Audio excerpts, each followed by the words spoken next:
All right, let's take a look at practice exam 2 for chemistry 111. Question number 1, it says an atom of bromine has a mass about 4 times greater than that of an atom of neon. Bromine weighs about 80 grams per mole and neon is around 20 grams per mole. Which choice makes the correct comparison of the relative numbers of bromine and neon atoms if you have 1,000 grams of each of these elements? So it says here there are 1,000 times as many bromine atoms as neons. The number of bromine and neon atoms is the same. Well, that's definitely not true since they have different molar masses. And so if I have 1,000 grams of each of them, I'm going to have a lot more neon atoms. The next one says there are 1,000 times as many neon atoms as bromine atoms, way off in left field. Okay. Then you see D, it says there are 4 times as many neon atoms as bromine atoms, right? If neon only weighs about 1/4, I'm going to need 4 times as much to get the same amount of mass. And so the answer is D. All right, let's take a look at question number 2. It says calculate the average atomic mass of lithium using the following data. And so we're given the abundance of lithium-6, which is 7.5%. They give us a mass, and they give us the abundance of lithium-7, and they give us the mass of that as well. So remember that average atomic mass is a weighted average. So what are we going to do? We're going to take lithium and we're going to say, well, if we have 7.5% abundance, so divide that by 100 and we get 0.075, and we multiply that by 6.0151 AMU. And then we're going to add 0.925. I just take 92.5%, divide by 100, and we multiply that by 7.0160 AMU, and when you punch that into your calculator, you're going to get that the mass of lithium equals 0.45 AMU plus 6.49 AMU, and you get that the weighted average, or the average atomic mass of lithium, is 6.94 AMU, and that is how you calculate an average atomic mass. And so the answer is 6.94 atomic mass units. All right, let's take a look at question number 3. What is the mass of 4.50 times 10 to the power of 22 copper atoms? Well, first we're going to start off with our number of copper atoms, which is 4.50 times 10 to the 22 Cu atoms. And we know that in 1 mole of Cu atoms, or in 1 mole of copper, we have 6.022 times 10 to the 23 atoms of Cu, or copper, and you can see how the atoms of copper are going to cancel out.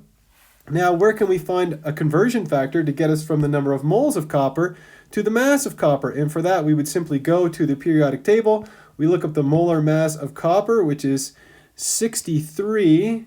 So let me fix that, 63.55 grams of copper in 1 mole of copper, like that. And again, you can see that the units moles of copper cancel out, and we end up with 4.75 grams of copper, and that is our final answer. Question number 4, how many carbon atoms are in 5.50 grams of carbon? Well, we're starting out with 5.50 grams of carbon, and we know that in 1 mole of carbon, we have 12.01 grams of carbon. If we were to stop right here, all we would have is the number of moles of carbon. We want the number of atoms of carbon in this mass. And where can we get a conversion factor where we can convert from moles to the amount of something? And that is to use Avogadro's number. We know that in 1 mole of carbon, there is 6.022 times 10 to the 23 atoms of carbon, like that. And here you can see that moles of carbon cancel out, and we end up with 2.76 times 10 to the 23rd power atoms of carbon. And so D, okay, just 2.76 times 10 to the 23 carbon atoms. All right, let's try question number 5. It says a gold wire has a diameter. So the diameter is equal to 1.00 millimeters. What length of this wire contains exactly 1 mole of gold? Well, first we're going to need the formula for the volume of a cylinder, because we can assume that the wire is a cylinder, so you have to forgive my artistry here, but here's our piece of wire, right? And we're given the diameter, which I just said is 1 millimeter, and we're trying to find the length of this wire. Okay, so we're trying to find the length, or so you could call it length, or you could call it height, because the formula that I used is volume is equal to pi times the radius squared times the height, and the height is the same thing as the length of the wire. So that means we're going to have to solve h is equal to v divided by pi times r squared. Now if our density, or sorry, if our diameter is 1.00 millimeters, our radius is going to be 1/2 of the diameter. So if we take the diameter and we divide it by 2, we get the radius, and the radius would be equal to 0.500 millimeters.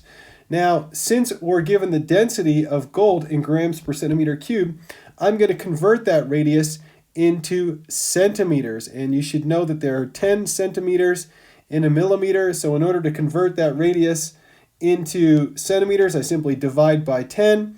And so I'm going to have 0.0500 centimeters. So now I've got my radius. I've got pi because that's a known, and now I need to figure out the volume. Well, I've been given that I have 1 mole of gold and I know the density of gold. So I think I can figure out the volume based off of that. Let me show you how you would do that. Okay, so what we're going to say is that we've got 1 mole, 1.00 moles of gold. And we know that we have, in 1 mole of gold, we have 196.97 grams of gold. Now we're given the density of gold, which is 17.0 grams of gold in 1 centimeter cubed of gold. And look at this. You can see that the units for the moles of gold and grams of gold cancel out, and I'm left with centimeters cubed of gold. And you end up with 11.6 centimeters cubed. Now you have the volume as well. And so now we have everything that we need to solve for the height or the length of this piece of wire. And so I'm going to substitute everything in here. I have 11.6 centimeters cubed. I divide that by pi times my radius squared, which is 0.0500 centimeters squared. So centimeters cubed divided by centimeters squared is, of course, going to give us centimeters. And when we solve that, we end up with the number, which is what? 1,480 centimeters, okay? Which is equal to, if I divide that by 100, because there are 100 centimeters, 100 centimeters in 1 meter, like that, and you end up with 14.8 meters, and there is the final answer. All right, next question. How many oxygen atoms are in 4.39 grams of carbon dioxide? Well, we're going to start out with 4.39 grams of CO2. I've already gone ahead and looked up the molar mass of carbon dioxide, and it's 44.01 grams per mole. So that way I know that I have 44.01 grams of CO2 in 1 mole of CO2. What else do I know? I know that in 1 mole of carbon dioxide, I have 2 moles of oxygen atoms, right? Because for every molecule of CO2, there's actually 2 oxygen atoms in there. And I know that for every 1 mole of oxygen atoms, okay, I have 6.022 times 10 to the 23 atoms of oxygen, like that. So you can see that the grams of carbon dioxide cancel out, everything cancels, and we're left over with atoms of oxygen, and we end up with 1.20 times 10 to the 23 oxygen atoms. Okay, so right here, 1.20 times 10 to the 23 oxygen atoms. All right, the next question is just a question where we calculate molar mass. It says calculate the molar mass of barium nitrate. So for this, you're going to go over to the periodic table. You're going to Add up the mass of one barium atom, which is 137.33 grams per mole. So that's from your barium. You've got two nitrogens, so 2 times the molar mass of nitrogen, which is 14.007. Okay, so that's for your nitrogen. And we have a total of 6 oxygens, right? 2 times 3. And so we're going to add the mass of 6 times 16.00. I'm going to put all of this inside here and put grams per mole on the outside. Again, that's for your oxygen.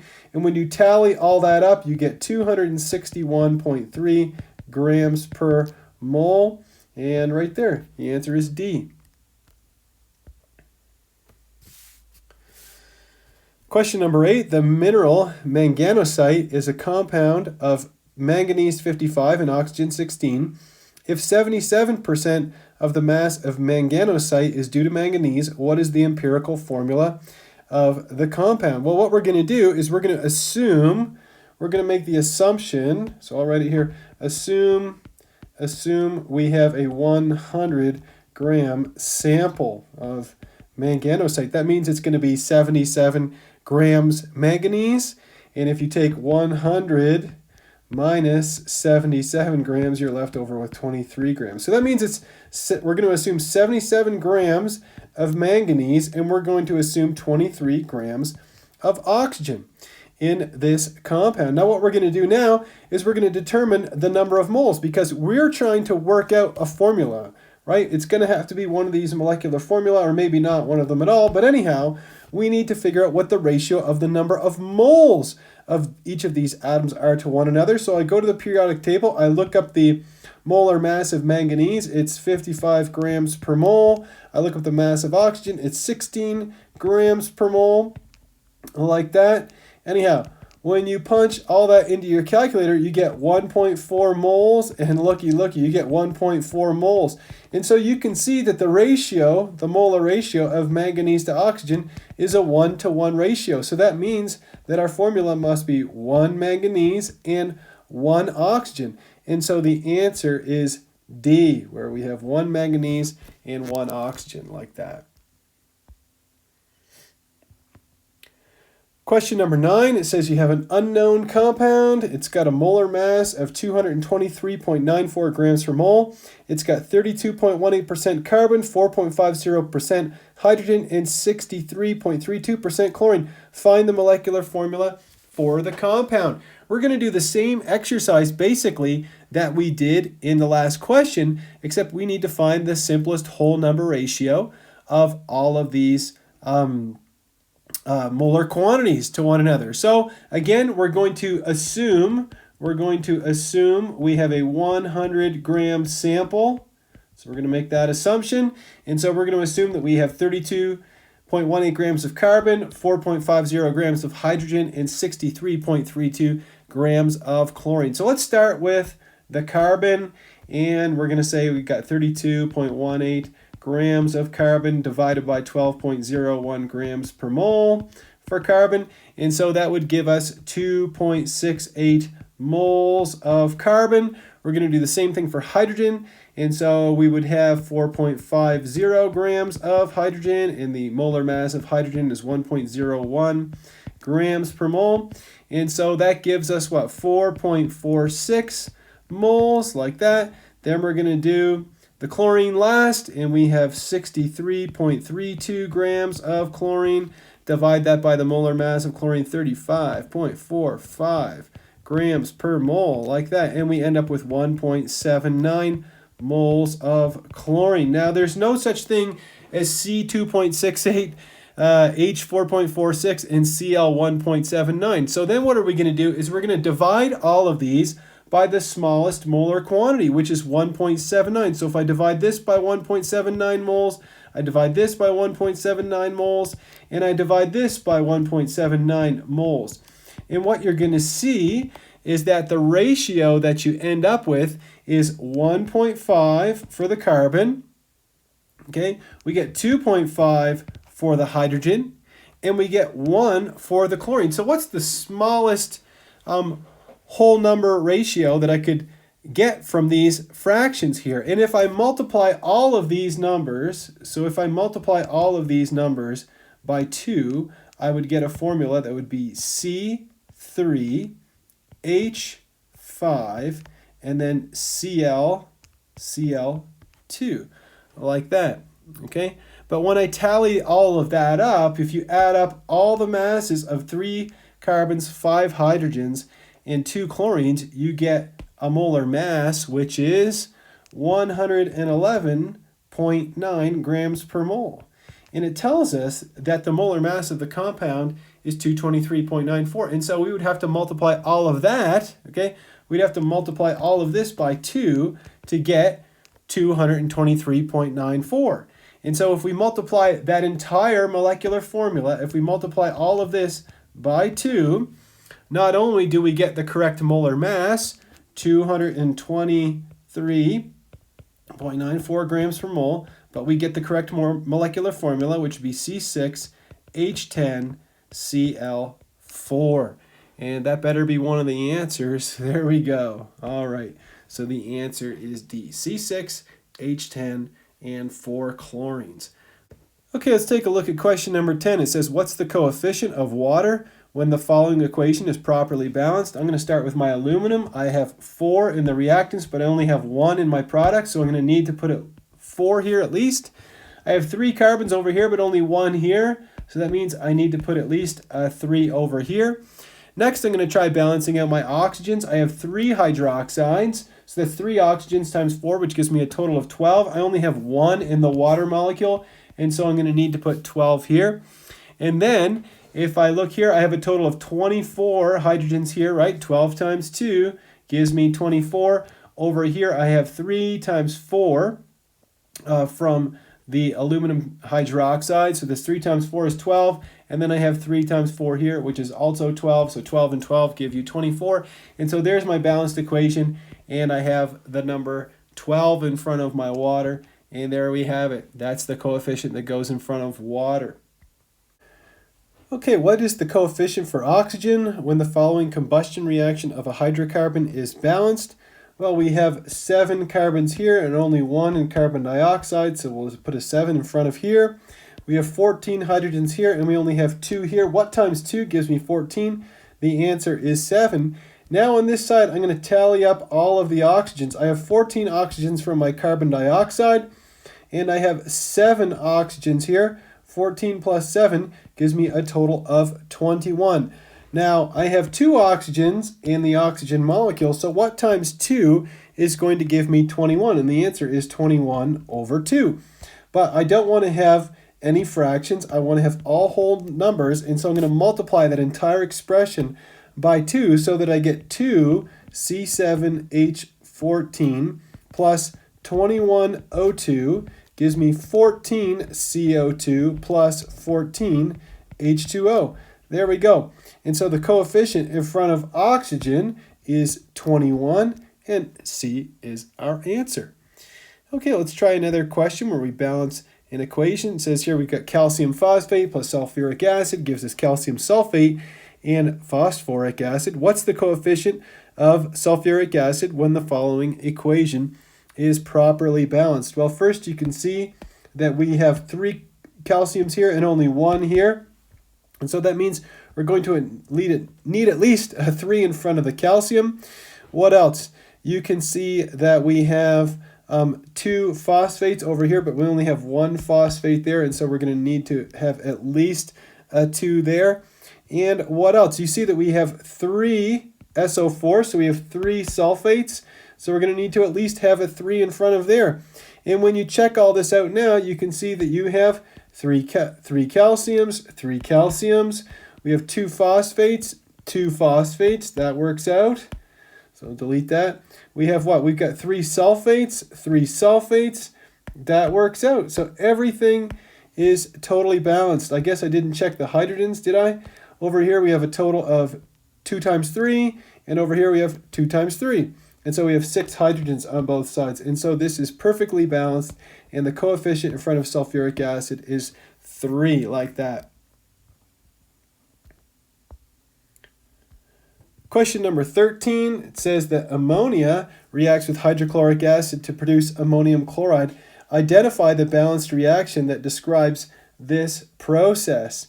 And so I'm going to write out the formula for ammonia, which is NH3. It's going to react with hydrochloric acid, which is HCl, and it's going to produce ammonium, right? We know the polyatomic ion ammonium chloride.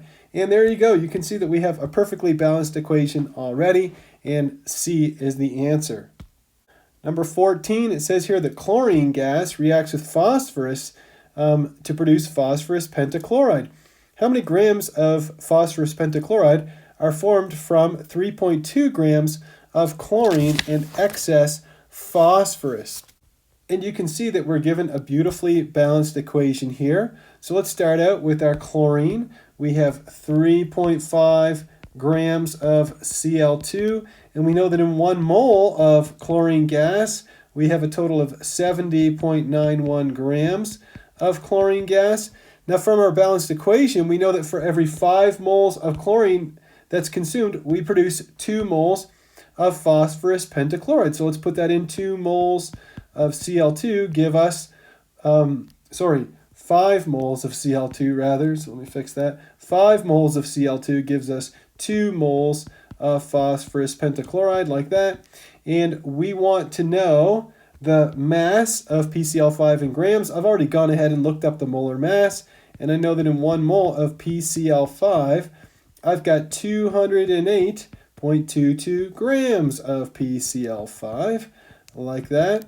And look at the units. You can see that grams of chlorine cancel, moles of chlorine. I got this conversion factor from my balanced equation. Moles of phosphorus pentachloride cancel, and I'm left over with grams of phosphorus pentachloride. And when you put all of that into your calculator, you should only have 2 sig figs. It's 4.1 grams of PCl5. And so you can see that the answer is right here. Okay, question number 15. What is the theoretical yield of chromium that can be produced from a reaction of 40 grams of chromium 6 oxide?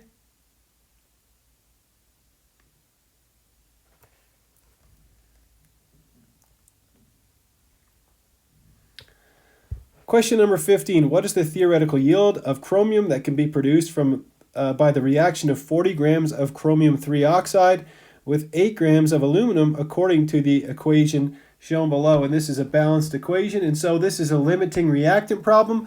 First, we're going to start with our Cr2O3, our chromium 3 oxide, and we're going to assume that we've got 40 grams of chromium 3 oxide, of course, but the assumption, again, that we're going to make is that we've got all the aluminum in the world, right? We're not going to be limited by our aluminum. And so let's start that. And so we've got 40.0 grams of Cr2O3, and we know that in 1 mole of Cr2O3, and I've gone ahead and looked up the molar mass, we have 152.0 grams of Cr2O3.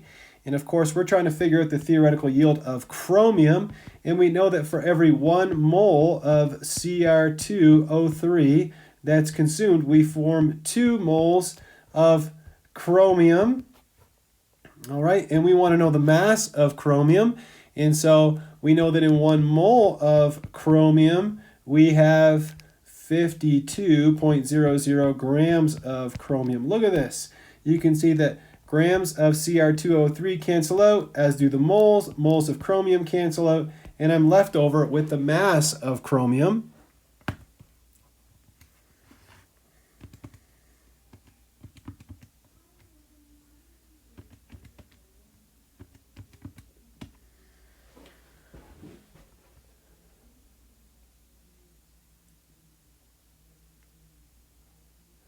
Which is 27.4 grams of chromium. So we're just going to park it there for a minute, and now we're going to do the same exercise with our aluminum. And so if we have 8.00 grams of aluminum, I know that in 1 mole of aluminum, I have 26.98 grams of aluminum. From my balanced equation, I know that every 2 moles of aluminum is going to produce 2 moles of chromium. I know that in 1 mole of chromium, of course, I have 52.00 grams of chromium, like that. And so look, again, my units cancel out, grams of aluminum, moles of chromium, and I'm left over with the mass of chromium.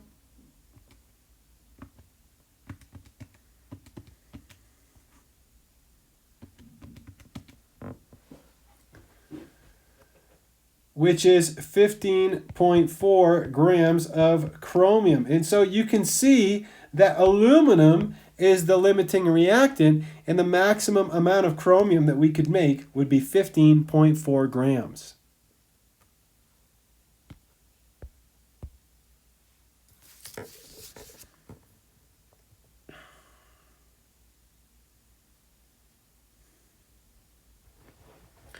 Question 16, when octane is burned in a particular internal combustion engine, the yield of products, carbon dioxide and water, is 93%. What mass of carbon dioxide will be produced when you react 15 grams of octane with 15 grams of oxygen gas? Well, the first thing we're going to need here is a balanced equation. So we're going to say we've got C8H18, that's our octane. This is a combustion reaction, so we're going to burn it in oxygen and we're going to produce CO2 and water.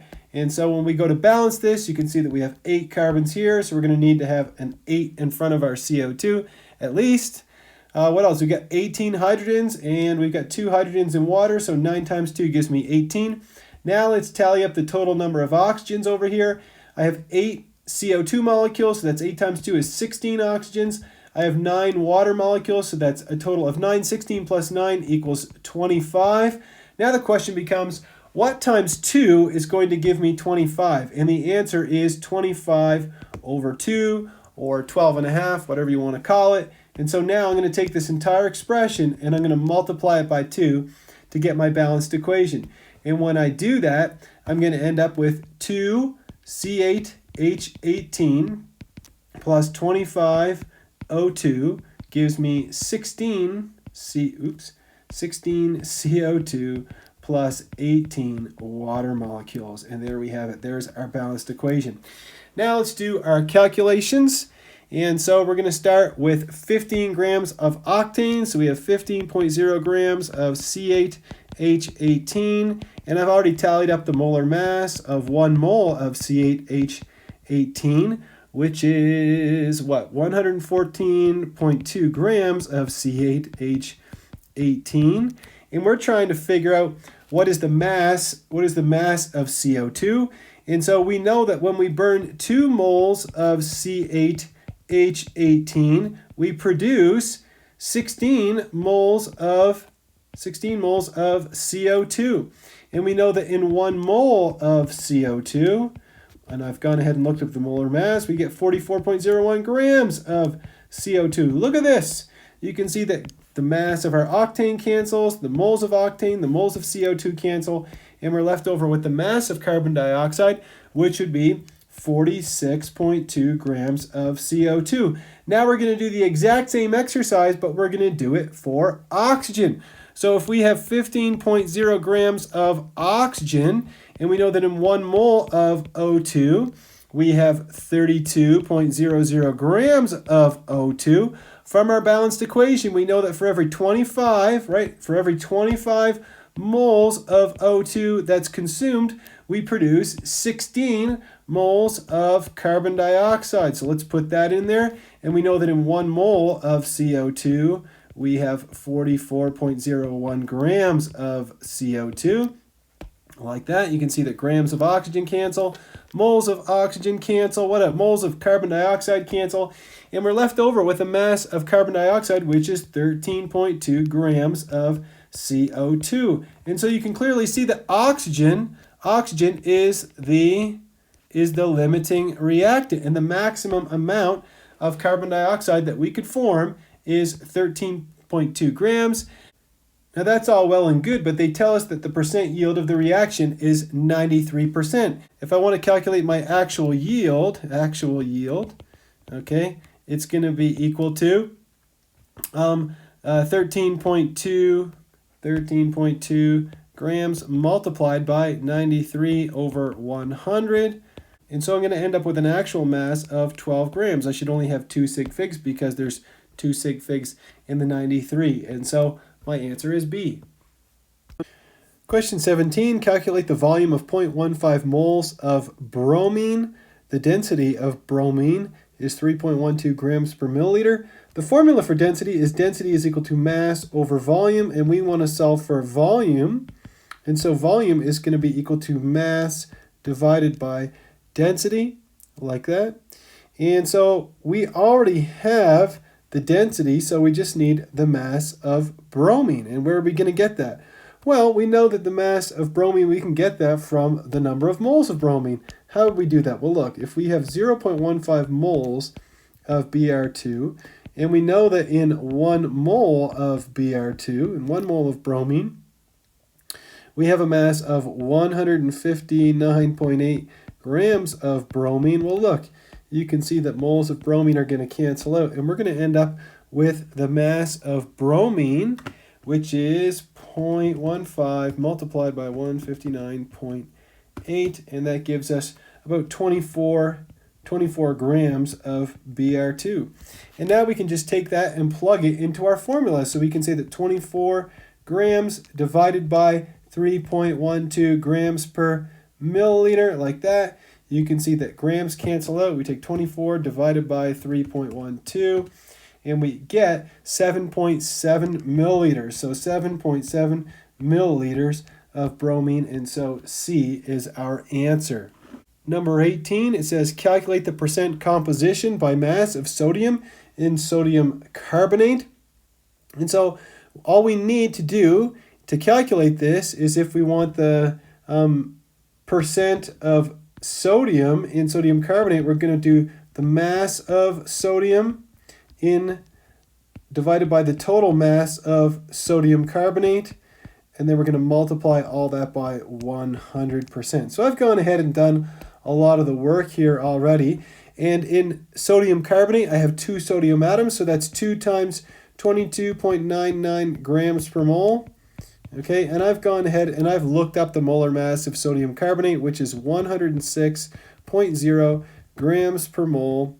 I'm going to multiply all of that by 100%. You can see that the units of grams per mole cancel out, and we get that the percent sodium in sodium carbonate is 43.4% sodium. And so our answer is A. Question number 19 is very similar to the last one. It just says calculate the percent composition by mass of carbon in sodium carbonate. So if we want the percent mass of carbon, maybe I'll write it like this: percent mass of carbon is going to be equal to the mass of carbon divided by the mass of sodium carbonate. And we're going to multiply all that by 100%. Well, in sodium carbonate, there's only 1 carbon atom. So in 1 mole of sodium carbonate, we have 1 mole of carbon, which would be 12.01 grams per mole. I divide that by the whole molar mass of sodium carbonate, which is 106.0 grams per mole. Like that, you can see that grams per mole cancel out. I'll multiply that by 100%, and I get that the percent mass of carbon is 11.3%, which is right here. Question 20. A sample of unknown ore was analyzed and found to contain 12.7% aluminum, 19.7% nitrogen, and 67.6% oxygen. What is the empirical formula? The first thing we're going to do is we're going to assume that we have a 100-gram sample of this unknown ore, and then we're going to assume that we've got 12.7 grams of aluminum, 19.7 grams of nitrogen, and 67.6 grams of oxygen. So first, let's find out the number or the amount of moles of each one of these elements. So we'll start with aluminum, and for our aluminum, we have 12.7 grams divided by the molar mass of aluminum, which is 26.98 grams per mole. When you calculate that, you get 0.471 moles. Let's do the same thing for our nitrogen. For our nitrogen, we have 19.7 grams divided by 14.01 grams per mole. And we end up with 1.40 moles, like that. And then the last one is oxygen. And for our oxygen, we have 67.6 grams divided by 16.00 grams per mole. And that gives us a total of 4.23 moles. The next step is to divide each one of these by the smallest molar quantity, which is 0.471 moles. So we'll divide all of them by 0.471 moles. 0.471 moles, 0.471 moles, like that. Here we obviously get 1. Right here we get 3, or very close to 3, and here we get something that's very close to 9. And so this is a whole number ratio here, 1 to 3 to 9, and so the formula for this compound would be Al N3O9, just like that. And there we have it, Al3O9.